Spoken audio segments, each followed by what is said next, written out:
Hi there, my name is Alan Ramsay, and I would like to talk to you about a subject which I find quite difficult to talk about, and it's about speaking truth to power in relation to nurses acting as advocates. And what I find difficult is this idea Can you that guys hear that? are nurses too subordinate within healthcare Sorry, systems okay.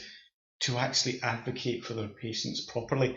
So like I say, I find this quite uncomfortable to talk about, but I can't stop talking about it. It's taken me a few years to slowly realise, that I had these growing doubts about our capacity as registered nurses to truly advocate for our patients. So I did a bit of digging, and I could see there was over 1,000 deaths I could find just with a few quick searches, where every single one of these deaths had been preceded by a nurse advocating for a patient but actually being ignored.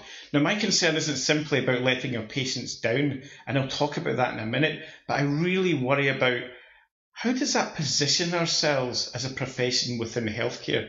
How are we situated? How are we perceived within the system that we work? Now, I think the general public love what we do, and we are seen as advocates, people that can be trusted. When members of the public come into contact with healthcare systems, they do trust us. But I don't think these same people, the general public, understand that sometimes their best interests are not served by the way that nurses are treated when they decide to speak up for their patients. So what evidence do I have for this? So my evidence is based on this idea that I think that often nurses are ignored, resisted, or silenced when they try to speak up. So to illustrate what I'm saying, I'm going to show you these major high-profile cases. But like I say, these are situations where nurses have spoken out and they've been ignored. And I would suggest that nearly every single one of these deaths could have been avoided had there been a better response to nurses when they actually made those initial attempts to advocate for their patients. So I'm not here to blame nurses for not speaking up loudly enough about their patients, but I'm here to suggest that the way there's almost a systematic way in which healthcare systems ignore and resist and ultimately sometimes try to silence nurses, that it's actually the system that needs to change, not nurses. The first one here we've got is Helena Donnelly. She's an RN from the United Kingdom, and she was threatened by her colleagues for speaking out about care failings within Mid Staffordshire Foundation Trust. She was one of the people who actually complained about the environment that became part of the Francis report, where some people think there's over 1,000 people, or probably more, who came to an early death because of what happened. Interestingly enough, that same Francis report was quite scathing in its criticism of nurses for not being caring enough.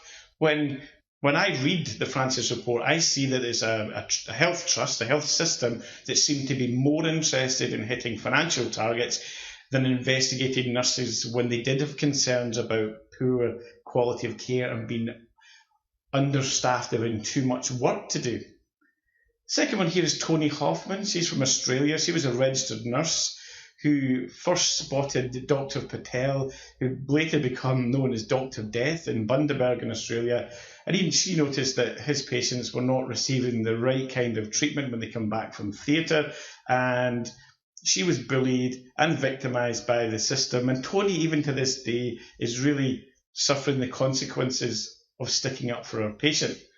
Dr. Patel himself, he was actually already banned from working in parts of the United States of America when he was recruited to work for Queensland Health in Australia. Eventually he was convicted successfully of fraud, but the Director of Public Prosecutions decided not to proceed with charges against this doctor, and those charges actually included grievous bodily harm, and there was also 2 charges of manslaughter. These were all eventually actually dropped by the prosecutor. Similarly, Anita Turbot here from the United Kingdom, she actually made reports about the misuse of diamorphine pumps on patients where they were not really necessary. She was worried about hastening people's deaths without good justification. But it was nearly 30 years later they actually did an inquiry into the fears that nurses actually had Most of those nurses were actually silenced, and words of silence are used often in reports of it, by the management, and that led to further deaths in the wards. So I hope I've clearly established that are these really big cases where nurses have been ignored. These are big ones, but I worry, does that make an effect on the way that nurses think when it's maybe not such a grandiose event, just small little events? Do nurses really want to speak up? I think there's a big disconnect between what the public expect from us and what's actually happening in hospitals just now. And I think COVID-19, that outbreak has been one of the biggest challenges to healthcare all over the globe, but it's actually given us an opportunity. It's showcased what nurses can do, and it's created a counter argument to all the misinformation and fake news that's been going about. And I think it's also given us an opportunity to examine the imbalances of power, that coercive patterns of control that we experience in the relationships that we have with the healthcare systems. And I think for the sake of individuals and communities that we actually serve, both personally, individually as nurses and as a profession, we need to work at making our voices heard. We need to reevaluate how we fit in with our own ideas of what advocacy is and power within the healthcare system. So I'm not here to victim blame nurses whose attempts at advocacy go unheard, but there needs to be a better understanding of the way that we are treated, that complex, overlapping, often conflicting set of circumstances that we find ourselves in when we decide to stick up and speak up for our patient. Now, I think failure for us as a profession to actually invest in this makes us seem that we're actually acquiescent or even complicit in that sort of historical ideological hegemony that surrounds and pervades healthcare. And that's something that's been on for a long, long time, and it continues to this day. But are our voices being heard clearly enough? Now, did you notice the image in the background there was slowly getting more and more blurred? Now, my worry is that our voice as a profession is similarly slowly and very, very slowly and almost imperceptibly eroded. And one day we're going to realise, we're going to look back and we're going to see that our voices are not being heard clearly at all. We need to re-establish our voice, and we need to make sure that our voice is heard clearly and in focus. Thanks very much for watching.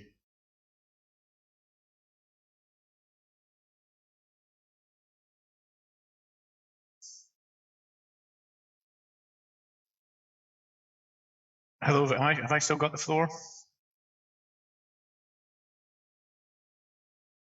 Yes, Mr. Allen. Okay, sorry, I rehearsed this twice.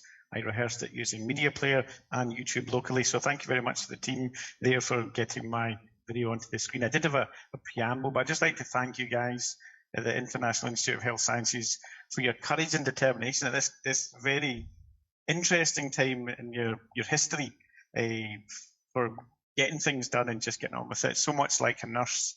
And it feeds into the narrative of what I'm talking about speaking truth to power and working within the system as best we can.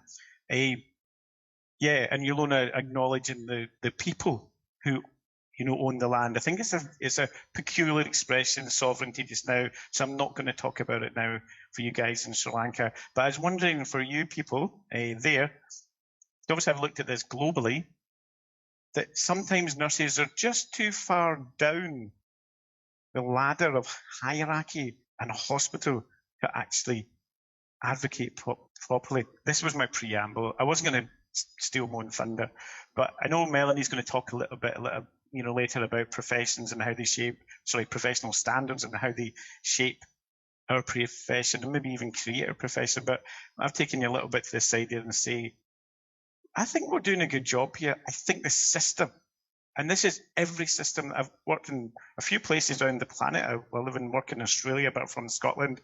And I've never worked in a system where I could put my hand on my heart and say, nurses are respected and listened to here. You always have to get a doctor or someone else to back you up. And I think that's wrong. And I think the public need to know this. I think the general public would be most annoyed. And I think the fact that we've got the general public on our side just now makes this an ideal time for us to be creating more space for us to create the profession that we'd all like to be in. I think that there's lots of things that this can cover. So thank you very much. I don't know if I've got questions here or later, but thank you very much for listening, and sorry about the beginning of my podcast.